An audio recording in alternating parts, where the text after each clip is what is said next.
स्वागत है दोस्तों आपका YouTube channel UK GK tracker पर। दोस्तों इस वीडियो में हम उत्तराखंड की परीक्षाओं में बार बार पूछे जाने वाले 40 महत्वपूर्ण प्रश्न और उनसे जुड़े तथ्यों के बारे में जानेंगे। तो ये वीडियो बहुत ही ज़्यादा इम्पॉर्टेंट होने वाली है। इसे बिना स्किप करे देखें। लाइक कमेंट शेयर सब्सक्राइब करना ना भूलें और बेल आइकन ज़रूर दबा दें ताकि आने वाली वीडियो का नोटिफिकेशन सबसे पहले आपको मिल जाए। तो आइए वीडियो को हम शुरू करते हैं। पहला प्रश्न है, पंचायतों में महिलाओं को कितने प्रतिशत का आरक्षण दिया जाता है? तो दोस्तों पंचायत में महिलाओं को 50% का आरक्षण दिया जाता है, आपको याद रखना है। ऑप्शन डी यहाँ पर राइट हो जाएगा। ठीक है दोस्तों, इंपॉर्टेंट क्वेश्चन है, याद रखिएगा। बढ़ते हैं अगले क्वेश्चन की तरफ। प्रश्न नंबर 2, निम्न में से उत्तराखंड राज्य का राजकीय खेल क्या है? तो दोस्तों उत्तराखंड राज्य का राजकीय खेल फुटबॉल है, ये आपको याद रखना है। ऑप्शन बी यहाँ पर राइट हो जाएगा। ठीक है दोस्तों। दोस्तों अगर परीक्षा में प्रश्न आता है भारत का राष्ट्रीय खेल क्या है, तो दोस्तों आप कहेंगे हॉकी, लेकिन हॉकी गलत है। ठीक है दोस्तों, भारत का कोई भी राष्ट्रीय खेल नहीं है, ये आपको याद रखना है।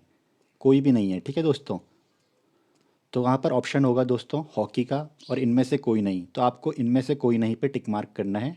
ठीक है दोस्तों, याद रखिएगा। भारत ने 8 बार गोल्ड जीता है हॉकी के गेम में, इसलिए सबको लगता है भारत का राष्ट्रीय खेल हॉकी है, लेकिन हॉकी नहीं है। भारत का कोई भी राष्ट्रीय खेल नहीं है, ये आपको याद रखना है। ठीक है, और उत्तराखंड राज्य का राजकीय खेल फुटबॉल है, ये आपको याद रखना है। बढ़ते हैं अगले प्रश्न की तरफ। प्रश्न नंबर 3, निम्न में से किसने महात्मा गांधी जी की दांडी यात्रा में हिस्सा लिया था? ऑप्शन में हमें दिया है मोहन जोशी ने, भोलू राम ने, नागेंद्र शकलानी ने या फिर भैरव दत्त जोशी ने। तो दोस्तों इसका राइट आंसर हो जाएगा भैरव दत्त जोशी। याद रखिएगा, भैरव दत्त जोशी ने महात्मा गांधी जी की दांडी यात्रा में हिस्सा लिया था। ठीक है दोस्तों, ये आपको याद रखना है, इंपॉर्टेंट क्वेश्चन है। बढ़ते हैं अगले प्रश्न की तरफ। प्रश्न नंबर 4, गढ़ केसरी के नाम से किस स्वतंत्रता सेनानी को जाना जाता है? तो दोस्तों उत्तराखंड का गढ़ केसरी कहा जाता है अनुसुईया प्रसाद बहुगुणा को, ये आपको याद रखना है। तो ऑप्शन सी यहाँ पे राइट हो जाएगा। अनुसुईया प्रसाद बहुगुणा को गढ़ केसरी के नाम से जाना जाता है। ठीक है दोस्तों। दोस्तों एक प्रश्न आपका बनता है गुमानी पंथ को लेके कि गुमानी पंथ का मूल नाम क्या था? तो दोस्तों इनका जो मूल नाम था वो था लोक रत्न पंथ, ये आपको याद रखना है। गुमानी पंथ का मूल नाम था लोक रत्न पंथ। ठीक है दोस्तों, और इनका जन्म हुआ था दोस्तों 1790 में और 1800 के बाद ये लिखना शुरू करते हैं। ठीक है, तो एक प्रश्न बनता है कि कुमाऊनी साहित्य की शुरुआत कब से होती है? ठीक है दोस्तों, तो कुमाऊनी साहित्य की शुरुआत 1800 के बाद होती है, क्योंकि ये कुमाऊनी साहित्य के आदि कवि है, ये आपको याद रखना है। तो वहाँ ऑप्शन में 1800 होगा, तो आप 1800 पे टिक मार्क करेंगे। ठीक है दोस्तों, कुमाऊनी साहित्य की शुरुआत 1800 के बाद होती है।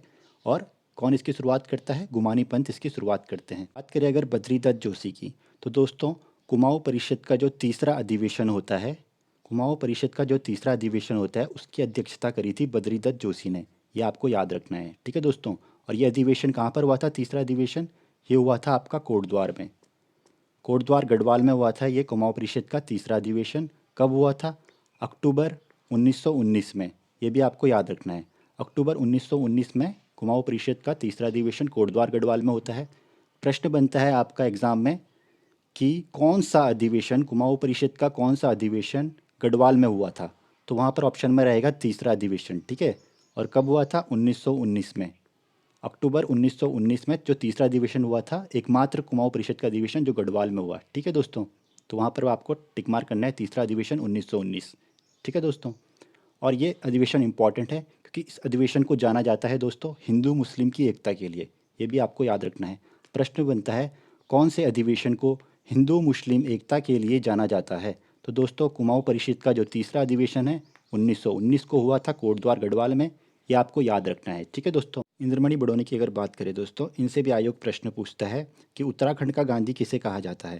तो दोस्तों उत्तराखंड का गांधी हम कहते हैं इंद्रमणि बडोनी को, ये आपको याद रखना है। ठीक है दोस्तों, और एक प्रश्न बनता है उत्तराखंड क्रांति दल की स्थापना किसने करी या उत्तराखंड क्रांति दल का गठन किसने किया? तो दोस्तों इंद्रमणि बडोनी ने ही यूकेडी का गठन किया है, ये आपको याद रखना है। और कब किया है यूकेडी का गठन इन्होंने उत्तराखंड क्रांति दल का? तो 1979 1979 को गठन किया था इंद्रमणि बडोनी ने यूकेडी का, ये आपको याद रखना है, महत्वपूर्ण है।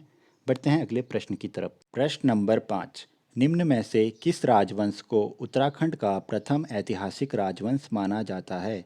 ऑप्शन में हमें दिया है चंद्रवंश, कार्तिकेयपुर वंश, पवार वंश और निम्बर वंश। तो दोस्तों इसका जो राइट आंसर होगा वो होगा कार्तिकेयपुर वंश।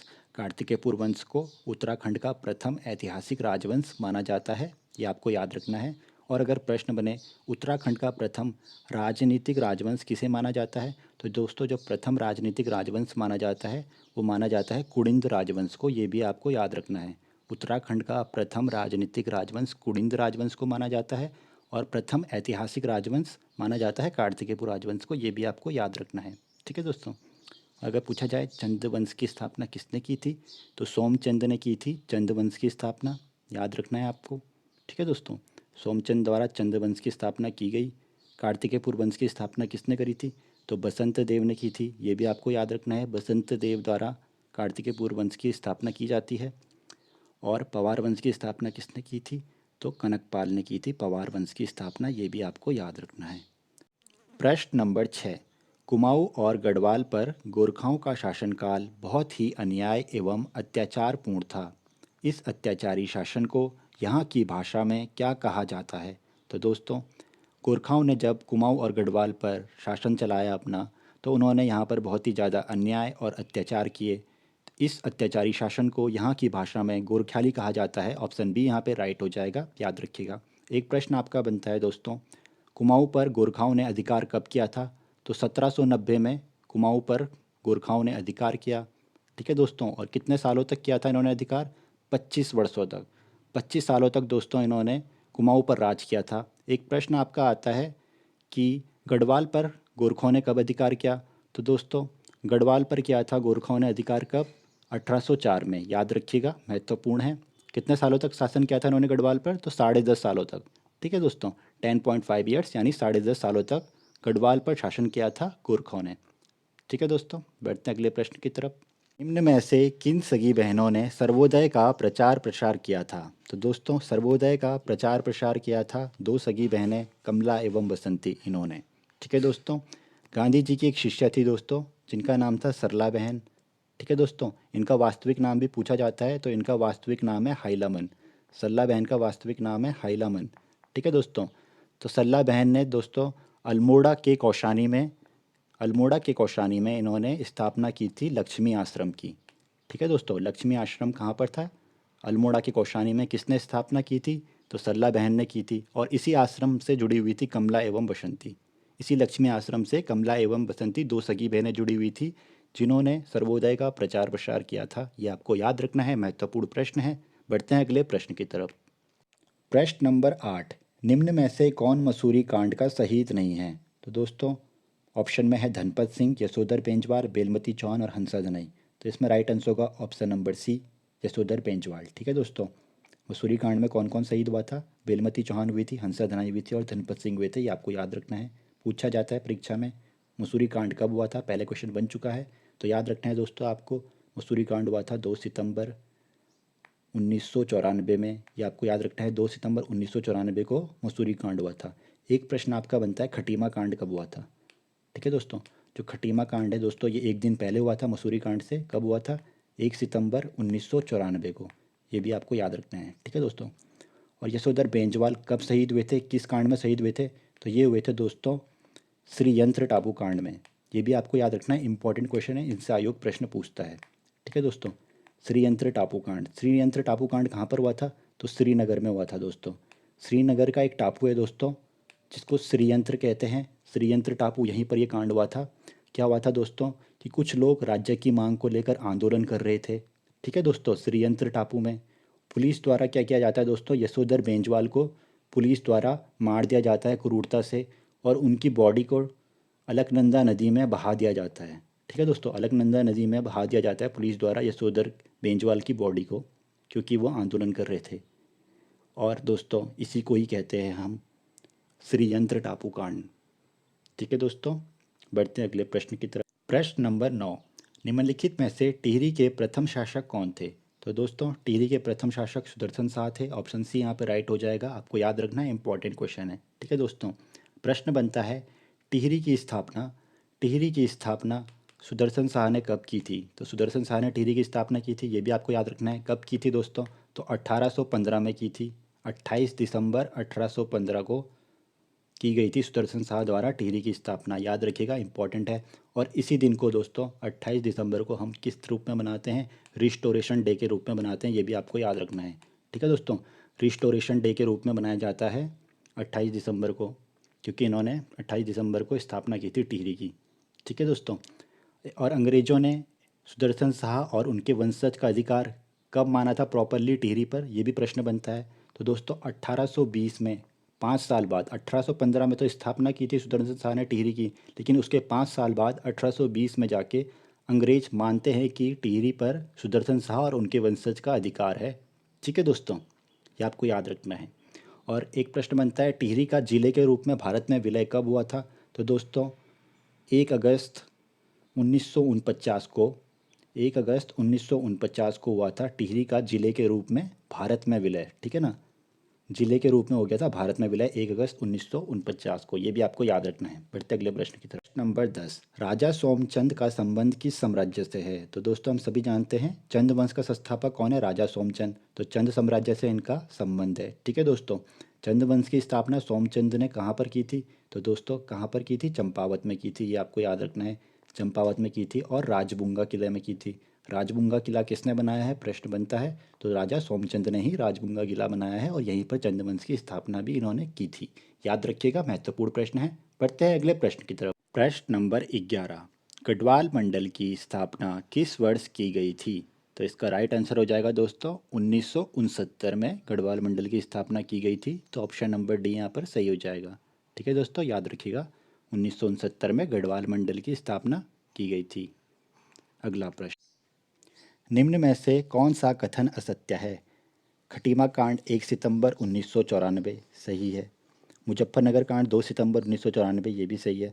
मसूरी कांड 3 सितंबर 1994 ये गलत है दोस्तों। मसूरी कांड आप सभी जानते हैं खटीमा कांड के अगले दिन हुआ था 2 सितंबर 1994 को।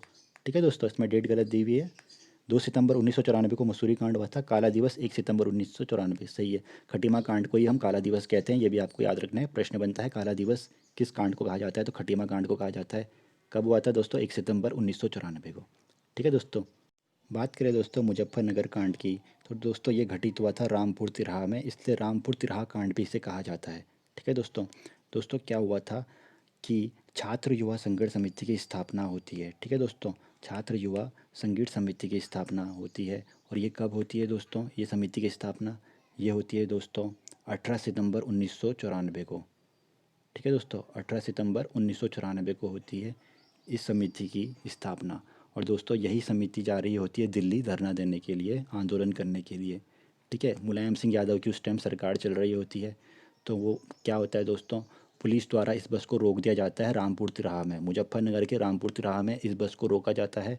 और वहाँ पर लोगों के साथ बदसलूकी की जाती है, लाठीचार्ज किया जाता है, उन पर गोलियाँ चलाई जाती है, जिसमें 7 लोग शहीद हो जाते हैं। ठीक है दोस्तों, 7 लोग इसमें शहीद हो गए थे।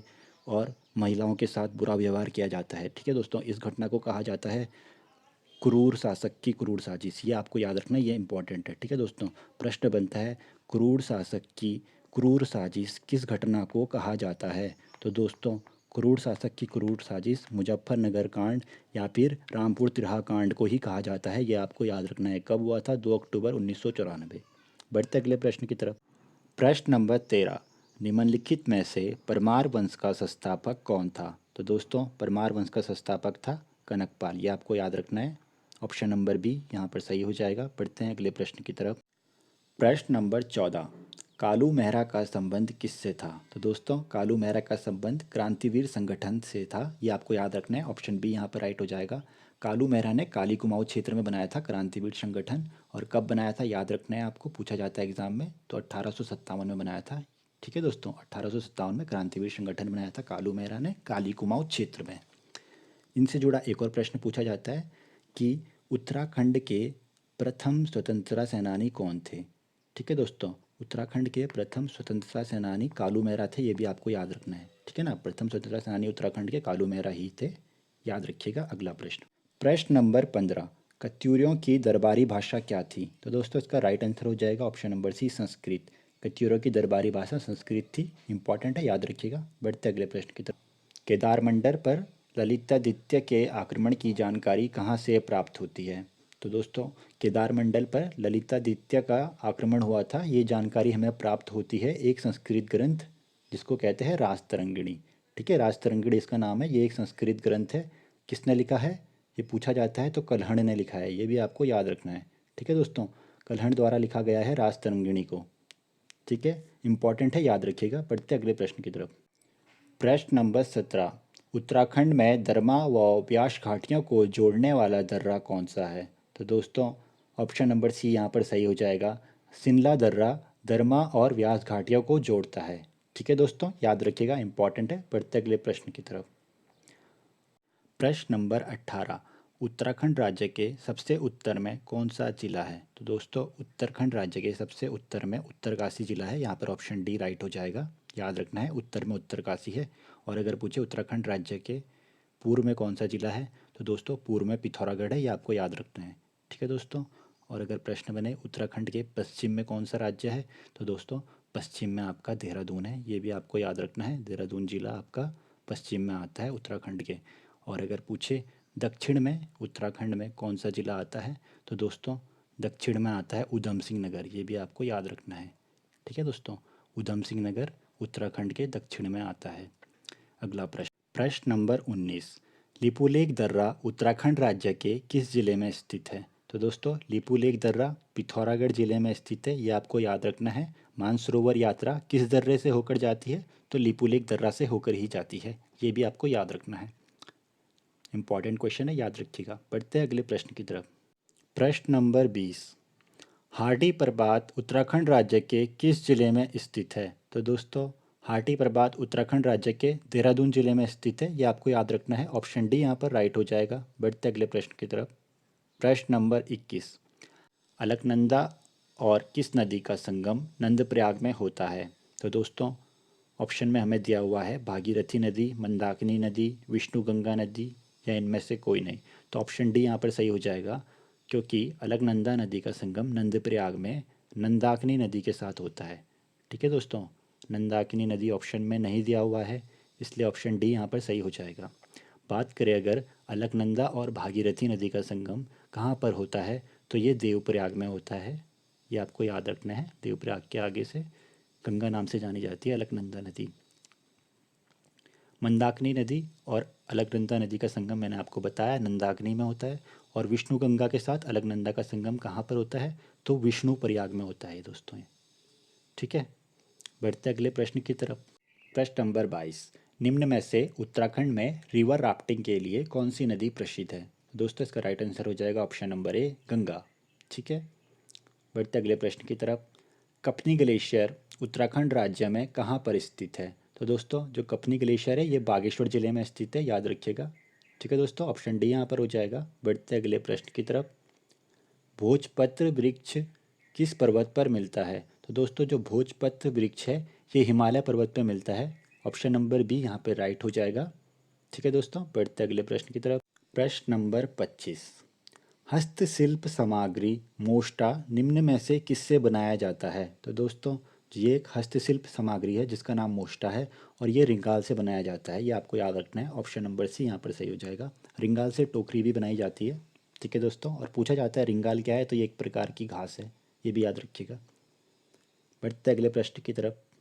निम्नलिखित में से किसका संबंध वन संबंधी आंदोलन से है? तो दोस्तों वन संबंधी आंदोलन से जिसका संबंध है वो है गौरा देवी।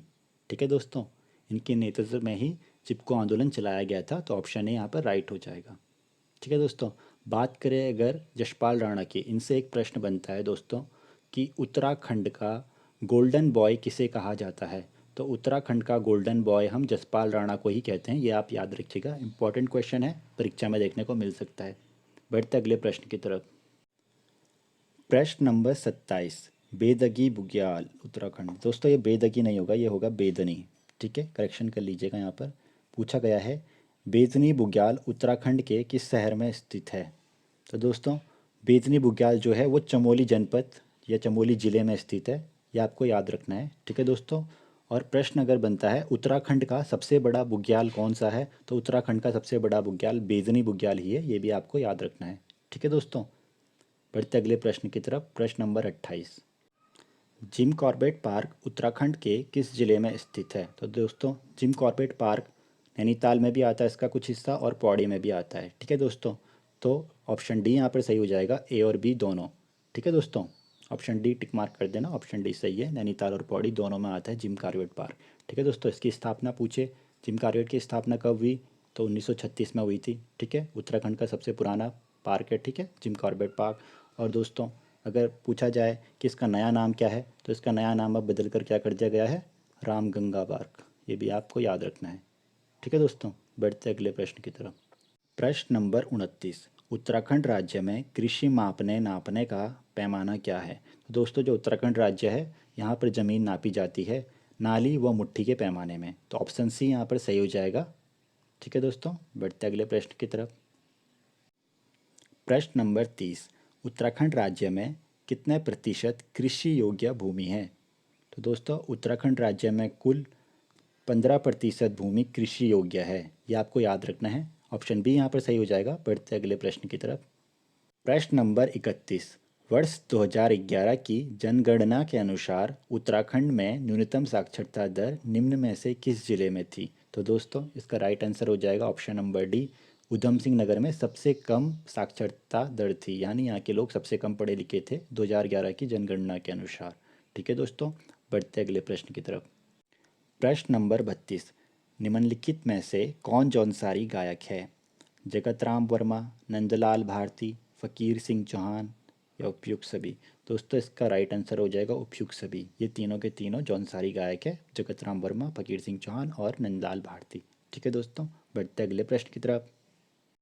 प्रश्न नंबर 33, निम्नलिखित में से उत्तराखंड की किस जनजाति के लोग मैथिली, अवधी, भावरी, नेपाली और मिश्रित पहाड़ी आदि बोलियां बोलते हैं? तो दोस्तों इसका राइट आंसर हो जाएगा ऑप्शन नंबर ए, थारू जनजाति के लोग मैथिली, अवधी, भावरी, नेपाली और मिश्रित पहाड़ी ये सभी बोलियां बोलते हैं। ठीक है दोस्तों, देखते हैं अगला प्रश्न। प्रश्न नंबर 34, उत्तराखंड में कुल कितने राष्ट्रीय राजमार्ग है? तो दोस्तों उत्तराखंड में कुल 14 राष्ट्रीय राजमार्ग है, ये आपको याद रखना है। ऑप्शन सी यहाँ पर सही हो जाएगा। बढ़ते अगले प्रश्न की तरफ।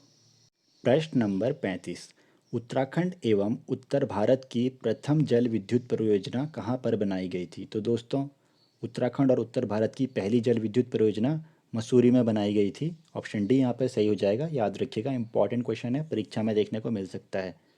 बढ़ते अगले प्रश्न की तरफ। प्रश्न नंबर 36, मानवोदय काव्य की रचना किसने की थी? तो दोस्तों मानवोदय काव्य की रचना भरत कवि द्वारा की गई है, ये आपको याद रखना है। पहले प्रश्न बन चुका है एग्जाम में, इसलिए याद रखिएगा। ठीक है दोस्तों, ऑप्शन डी यहाँ पर राइट हो जाएगा। बढ़ते अगले प्रश्न की तरफ। प्रश्न नंबर 37, निम्नलिखित में से उत्तराखंड राज्य के किस विश्वविद्यालय को 2009 में केंद्रीय विश्वविद्यालय का दर्जा दिया गया? तो दोस्तों एचएनबी गढ़वाल विश्वविद्यालय को दिया गया है 2009 में केंद्रीय विश्वविद्यालय का दर्जा, ये आपको याद रखना है। ठीक है, सेंट्रल यूनिवर्सिटी का दर्जा किसे दिया गया है? एचएनबी गढ़वाल विश्वविद्यालय को। ओके दोस्तों, बढ़ते अगले प्रश्न की तरफ। प्रश्न नंबर 38, निम्नलिखित में से कौन सा कथन सुमेलित नहीं है? हिमालयन डिस्ट्रिक्ट गजेटियर एटकिंसन, सही है दोस्तों, एटकिंसन द्वारा लिखी गई है किताब हिमालयन डिस्ट्रिक्ट गजेटियर, हिमालय की यात्रा जोत सिंह ने की। दोस्तों हिमालय की यात्रा जो है ये लिखी है काका साहिब कालेलकर ने। ठीक है दोस्तों, ये रचना काके साहेब कालेलकर की है, तो ऑप्शन बी यहाँ पर सही हो जाएगा क्योंकि ये सही सुमेलित नहीं है। इंपॉर्टेंट रचना है काका साहेब कालेलकर की हिमालय की यात्रा, याद रखिएगा। इसके अलावा गढ़वाल गजेटियर एच जी वॉल्टन सही है, Garhwal ancient and modern Patiram, Patiram दोस्तों ये भी सही है, और ये पातीराम की इंपॉर्टेंट रचना है गढ़वाल एंशियंट एंड मॉडर्न, याद रखिएगा। बढ़ते अगले प्रश्न की तरफ। प्रश्न नंबर 39, निम्न बोली भाषा व उसके क्षेत्र के संदर्भ में कौन सुमेलित नहीं है? सौयाली शौर क्षेत्र, दोस्तों ये बोली दी गई है, जो सयारली बोली है ये शौर क्षेत्र में बोली जाती है, सही है। कुमैया काली कुमाऊँ क्षेत्र में बोली जाती है, ये भी सही है। जौहारी जौहार क्षेत्र में बोली जाती है, ये भी सही है। भावरी हरकी दून क्षेत्र, दोस्तों भावरी हरकी दून क्षेत्र में नहीं बोली जाती, ये ऑप्शन गलत है। तो भावरी कहाँ पर बोली जाती है दोस्तों?